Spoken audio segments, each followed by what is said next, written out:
Hi అండి. ఈరోజు దొండకాయ కూర వండుతా.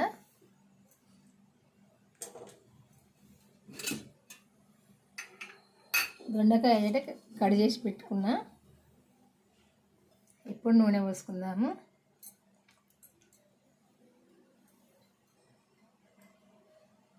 సరిపోద్ది.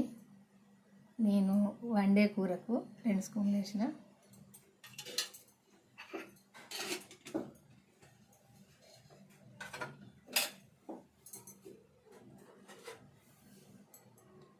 తాలింపు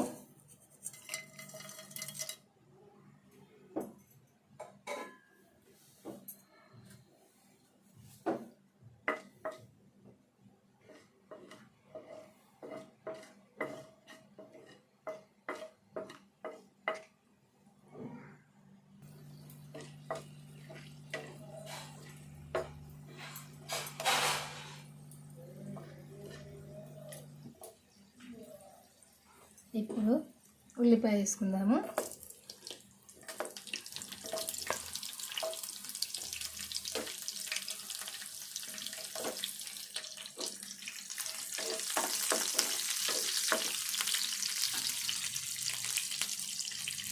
పచ్చిమిర్చి ఒక 5 వేసిన.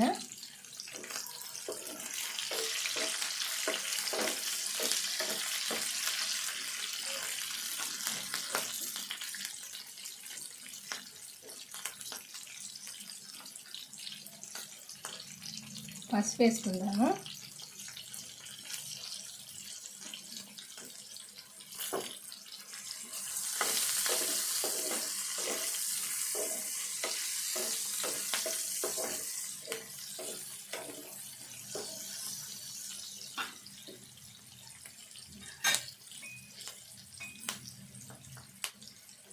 అల్లము, ఎల్లిపాయ ఇప్పుడే దంచిన.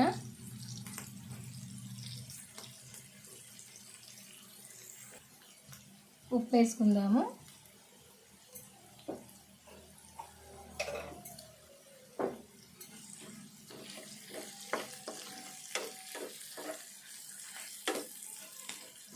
ఉల్లిపాయ పచ్చిమిర్చి వేగాలి.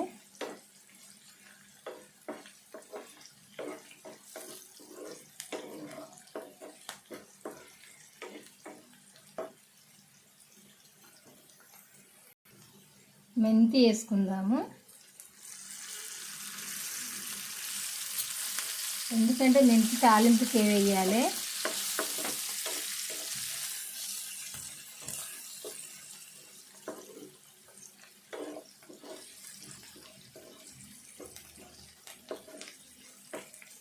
తర్వాత అయితే చేదొస్తుంది, అందుకే తాలింపు చేసుకోవాలి. మెంతి ఏం లేదండి, ఈ దొండకాయ నేను సింపుల్గా వండుతున్నా.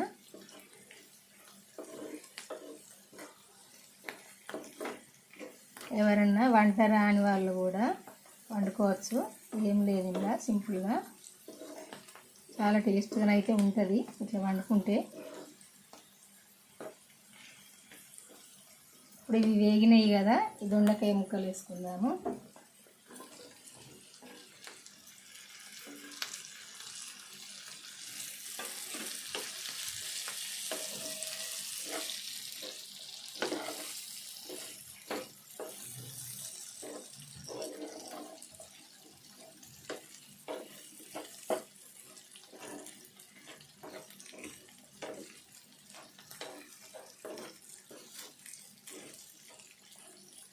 కొద్దిసేపు మంచిగా ఫ్రై కావాలి. మూత పెట్టుకుందాం. ఇప్పుడు మూత పెట్టినాక కొద్దిసేపు ఉడికితే ఈ ముక్కలన్నీ మెత్తగా అవుతాయి.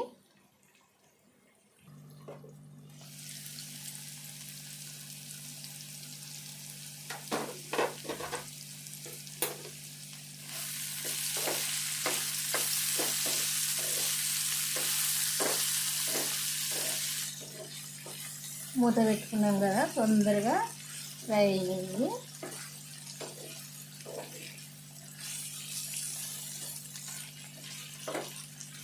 ముక్కలు మొత్తం మెత్తబడాలి, అప్పుడే మంచిగా ఫ్రై అయినట్టు.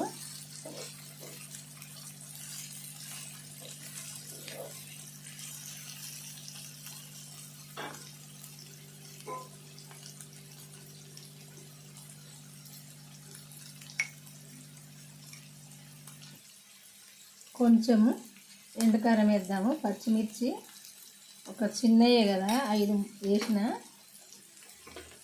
అందుకు ఒక సగం చెంచా ఎండుకారం వేసిన.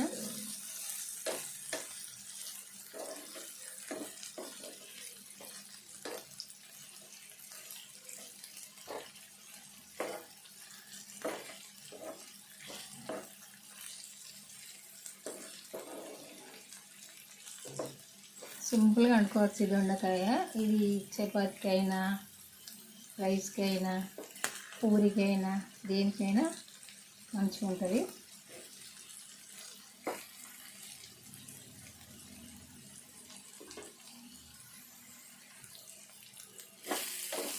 కూర వండడం అయితే అయిపోయిందండి. ఇట్లా ఫ్రై అయితే సరిపోద్ది. ఇప్పుడు ఇందులో కొత్తిమీర వేసుకుందాము.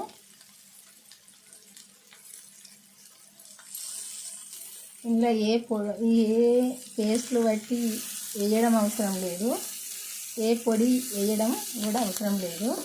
ఇట్లా సింపుల్గా కొత్తిమీర, మెంతి, ఉల్లాకు ఉంటే ఉల్లాకు కూడా వేసుకొని ఇట్లా ఫ్రై చేసుకుంటే చాలా టేస్ట్గా ఉంటుంది. ఇవి కూడా అవసరం లేదు వేయడము. టమాటా పేస్టు, ఉల్లిపాయ పేస్టు అట్లా అన్నీ బట్టి వేయడం అవసరం లేదండి. మా తెలంగాణలో మా ఇంట్లోనైతే ఇట్లనే వండుతా నేను కూరలు. మా ఇంట్లో ఇట్లనే నచ్చుతారు, మా పిల్లలైనా మా ఇంట్లో వాళ్ళందరూ ఇట్లా, మా వారైనా మేమైతే ఇట్లనే వండుకుంటాము. ఇది వండడం అయితే అయిపోయిందండి. ఈ కూర కనుక మీకు నచ్చినట్టయితే ఒక లైక్ చేసి మన ఛానల్ అయితే సబ్స్క్రైబ్ చేసుకొని ఈ చివరి దాకా వీడియో అయితే చూడండి. మన ఛానల్కి వెళ్ళి బాయ్ అండి, ఉంటానండి.